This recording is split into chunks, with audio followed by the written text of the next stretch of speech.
And let me turn my video. There y'all go. Can y'all see me? All right, we're back. Thank you so much. All right, and let me make sure I share my screen here.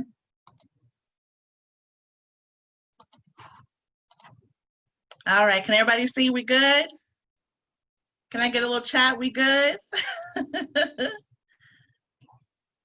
All right. Yes, okay, good, good, good. All right. So here we go with this once more. What does white supremacy feel like upon your body, within space? What does white supremacy feel like within your environment? What does it feel like? Weight on my back and shoulders. Yes, this is what we're talking about, that somatic crush and squeeze in the heart area. Yes, yes. Being covered in mud and walking through it. Yep, thank you. Sonia, anxiety gripping my chest, feeling like stairs in the back of my head. Yes. P. Lewis, frustration.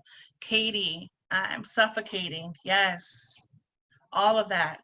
Okay. Thank you for naming that. It feels like this is why it's so important to connect to your body, right? So this is a great example from Allies for Racial Equity. Bureau for our states. When I enter this white space, there are sorts of things I get to sit with and wrestle with, while most of you are able to remain oblivious and contently so. When you ask me what white privilege is, I would say it is the power you have to not notice. When you ask me what white supremacy is, I would say this is a power you have to be angry when I notice, okay? That itself right there, okay? So how does white supremacy show up, right? So we have characteristics of white supremacy culture. There is a list, a huge list. When you click on this, you'll be able to acknowledge an exhaustive list out to see how this shows up in our organizations. Okay, so culture is powerful precisely because it is so present and at the same time so very difficult to name or identify. That's what's like one thing that's been so hard to identify, especially white supremacy, because we'll say KKK, okay, yes, all this violence and death, yes, that's real too, but it also shows up in ways that it's hard to identify and you can feel it in the body. The characteristics listed are damaging because they are used as norms and standards without being proactively named or chosen by the group. They are damaging because they promote white supremacy thinking. They are damaging to both people of color and to white people. Organizations that are people of color led or majority people of color can also demonstrate many damaging characteristics of white supremacy culture. Can y'all text me, what do you think is a white supremacy culture in an organization? Text that to me, chat that with me. What is a characteristic of white supremacy culture?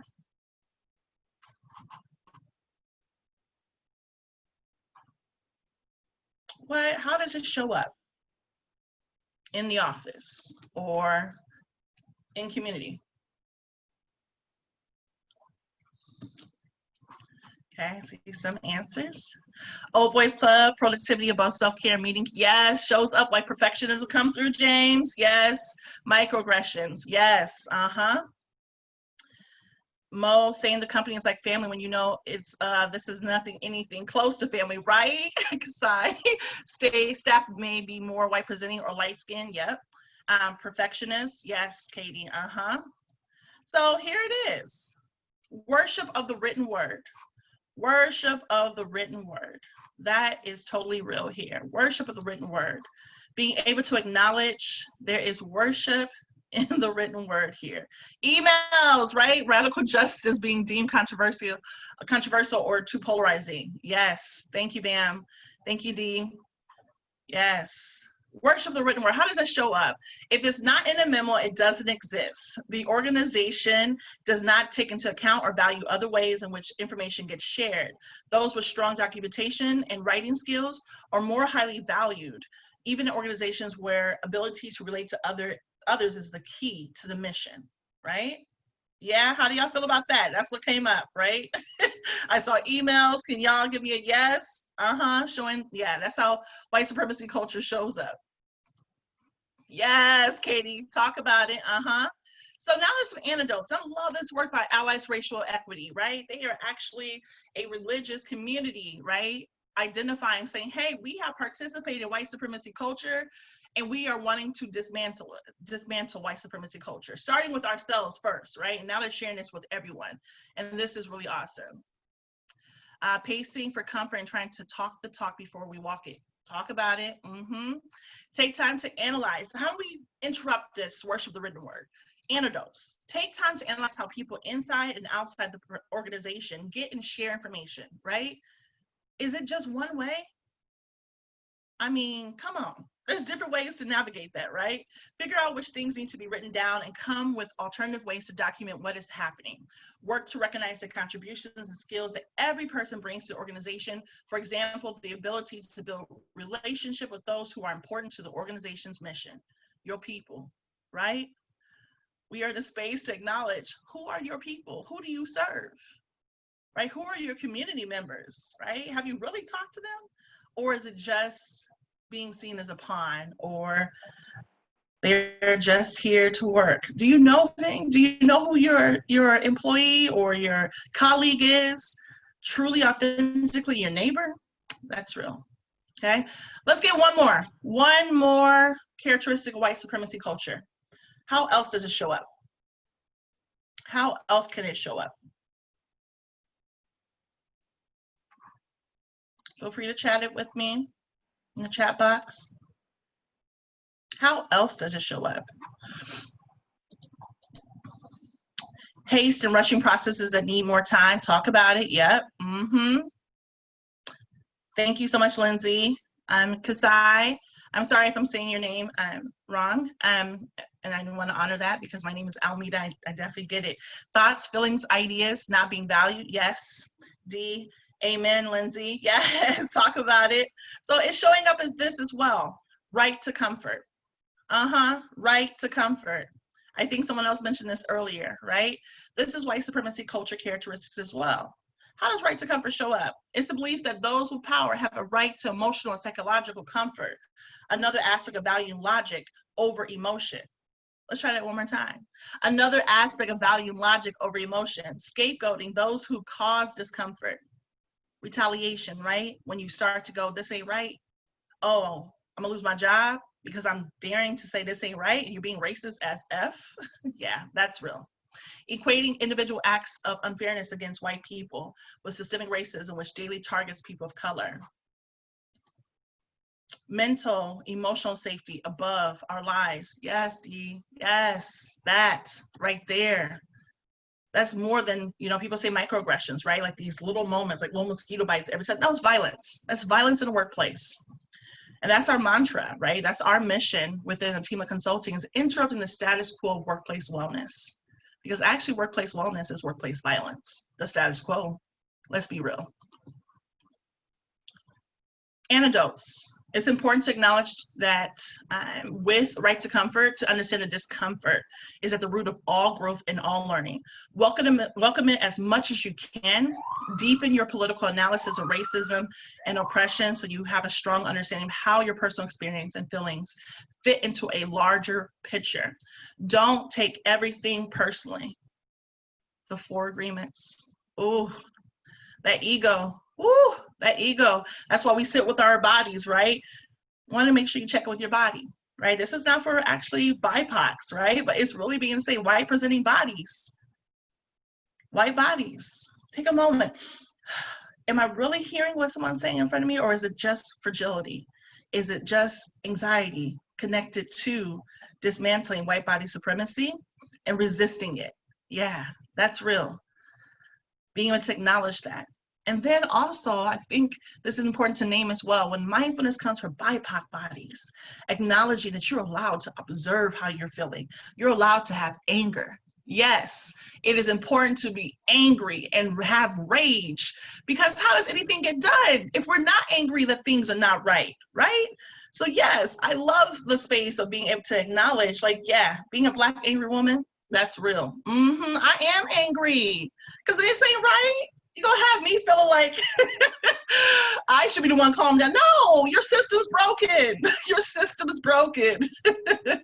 Yes. Inhale courage, exhale fear. That's where we are. Inhaling courage, exhaling fear. Let's try that one more time. Inhale courage, exhale fear. Yep, that's where we are. As we're getting closer to the end, I want us to participate within another exercise. And this is done by Ruth King, and they are the creator of Mindful Race. And RAIN means what is happening within your body, right? What can you do with the things that are happening within your body? So R means recognize what's happening. What's happening with your emotions? What's happening with your body? A is to allow. Can I be with what's happening? Can I investigate? How am I relating to what's happening? N is for nurture. How do I care for distress? How do I care for distress? So we're coming to this space and we're speaking of RAIN. What I want you to do in this very moment is to again anchor. Anchor, anchor, anchor. Allow yourself those 5 anchors, right? Now we're going to use RAIN. Allow yourself to connect. We've talked about white body supremacy. We talked about BIPOC bodies acknowledging they are not their productivity. You are not your productivity. Being able to acknowledge what is needed. We now have an intergalactic ancestor, right? RBG, all these things happening. We have levels going on right now. And I think, and no, especially for BIPOC bodies, we're not even allowed to just think about what's going on in our lives right now. We have fires, we have racial upheaval that's been long overdue. There's COVID still, lack of access, like all of that. Yes, levels to it. This is some traumatic events that we're experiencing for sure. White bodies, white presenting bodies, same layer, we are all experiencing it. And now giving yourself that courage to go, how do I sit with this discomfort? It's been presented to me. I've heard about it. Maybe it's the first time hearing it. How do you sit with this discomfort? So let's just go through this moment, right? I would guide you through this process once more. Giving yourself permission to anchor. You may have your eyes closed. You may have a soft gaze in front of you, but you want to give yourself permission. Give yourself permission to just listen to your body. Listen to your body as I guide you through this mindful race activity, which is called RAIN. First, let's recognize what's happening with your emotions in this moment. What's happening with your body?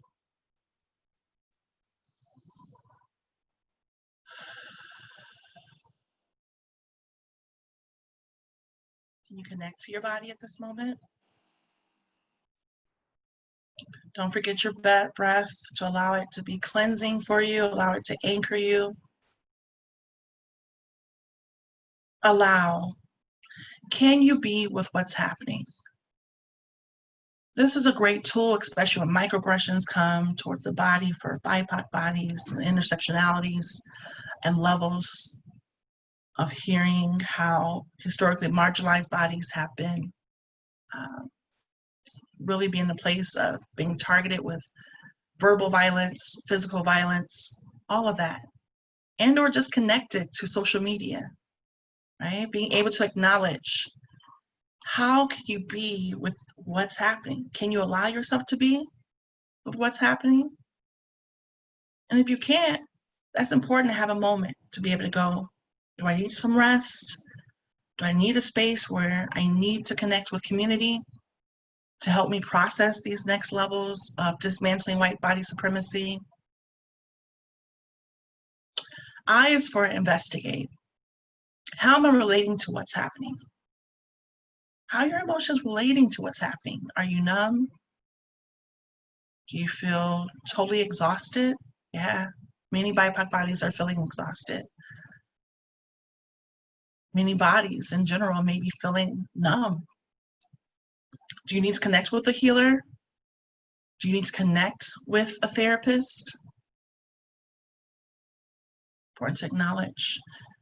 Then finally, we have nurture. How do I care for this distress?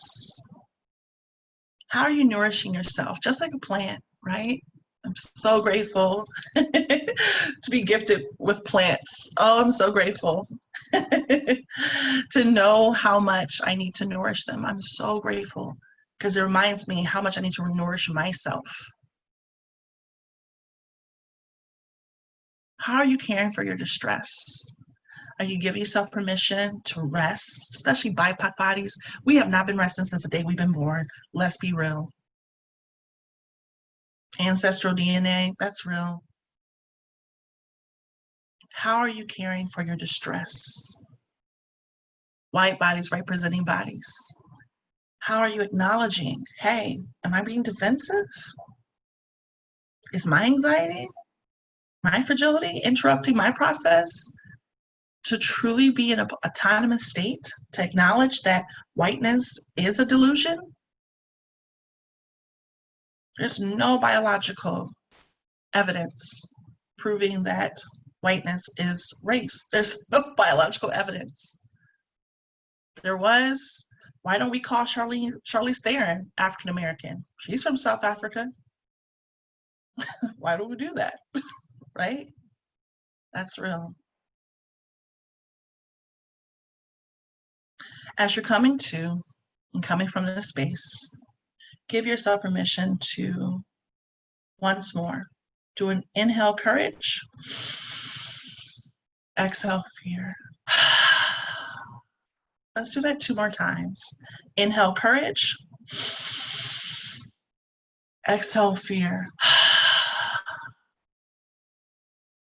Last time, let's inhale, courage. And exhale, fear.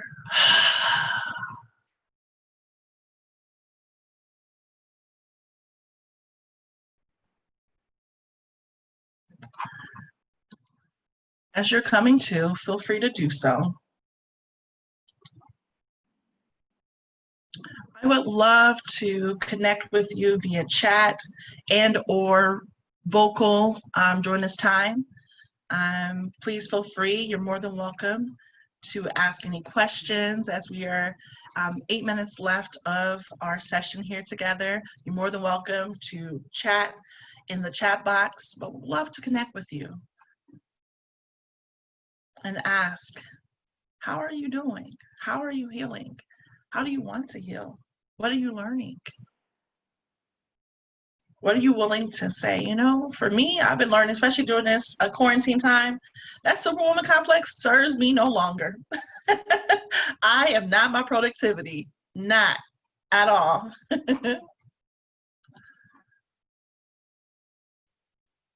Okay, so please turn. Oh, that's okay. Sorry, that is from Sarah. Sarah says, please turn on your camera and raise your hand so I can unmute you. There we go. Thank you, Sarah. Yes, I think I see Alicia may have, yes, Alicia, yeah. Thank you. Can you hear me? Because I can't hear you. There we go. I hear you. Okay, I'm sorry. I was not paying attention. Oh, okay.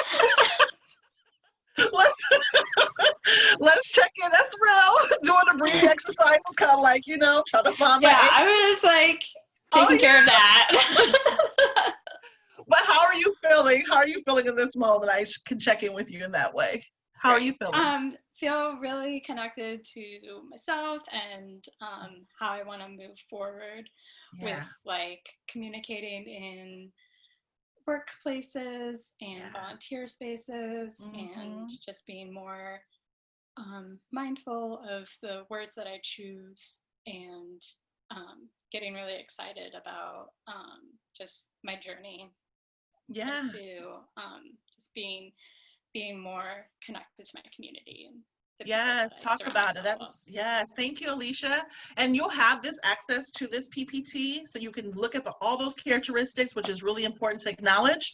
And thank you so much. Appreciate you being here. Yeah. I have a few more chats here. So I have from James, reminding myself it's okay and necessary to take time to grieve. Yes, yes, which is hard because I need to resist my do mindset. Yes, you are not your productivity. This is the perfect time to learn how to grieve, to mourn, Yes, it is so necessary because there is ambiguous loss in the mental health community. As being a therapist myself, licensed therapist, is being able to acknowledge that there's so much grief, there's so much mourning, ambiguous losses. We don't know what we losing. We know that we losing something. Sometimes we authentically know we have lost friends, family. That's real. Because I hear slow down. Engaging in this workshop is giving me more permission to take space to be present. Yes, talk about that. So important. And I want to give another tip is the nap ministry. The nap, like sleeping, the nap ministry will get you right. Yes. And if you go back to the first, slide here, there's a little bit of a moment here where you can connect with the nap ministry here. And they do amazing work of teaching us, right? And their whole mission is we examine the liberating power of naps. We believe rest is a form of resistance, reparations. We install nap experiences founded in 2016. Come through nap ministry. P. Lewis, something new every day. Yes, something new every day. So necessary. Kasai stated potent medicine. Yes, so necessary. This work is so necessary to take that moment to be able to connect with your bodies. Mindfulness is not a tool to calm rage within the bodies of BIPOCs. No, it is actually a great tool to say, you know what, rage is coming up. And especially being in white spaces, such as Seattle, Washington, where we're not allowed to have rage, because what will be happening? We will be retaliated upon, or our bodies may be harmed, or we may lose a job because we're not allowed to be angry. So being able to acknowledge that grieving and mourning and anger and rage is necessary, because when we don't acknowledge it and we don't give honor to it, guess what happens? It internalizes itself and can show up as a form of depression. Yeah, that shows up, and that's necessary. BIPOC bodies, are you also, and especially I think about Black women, men, siblings, yes, people, when y'all get your hair done, that's therapy.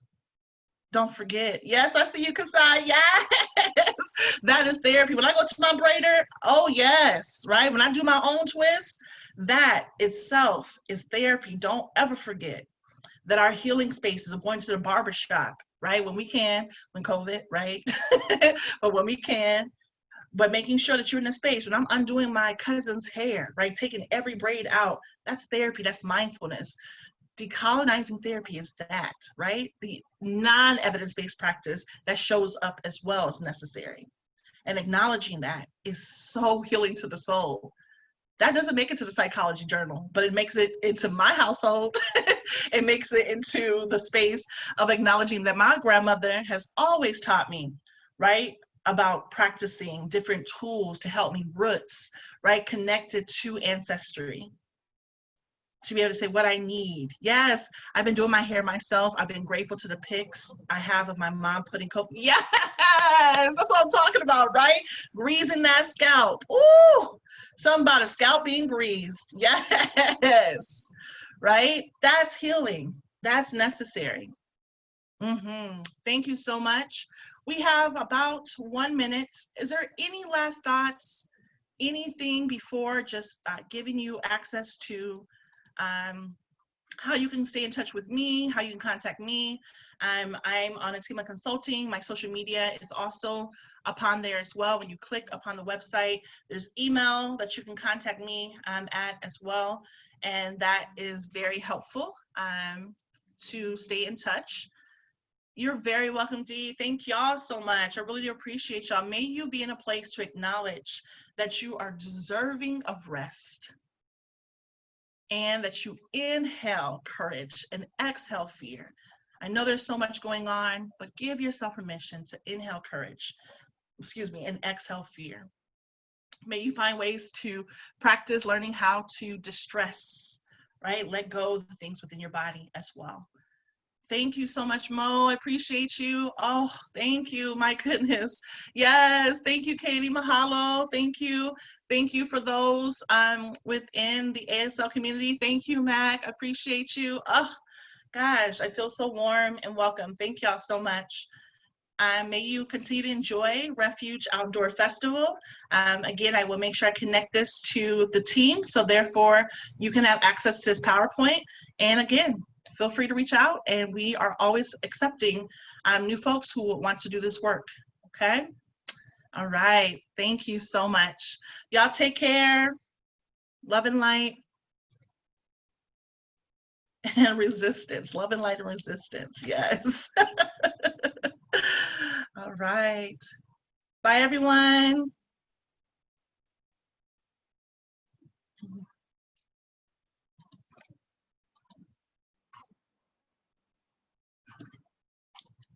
Take care.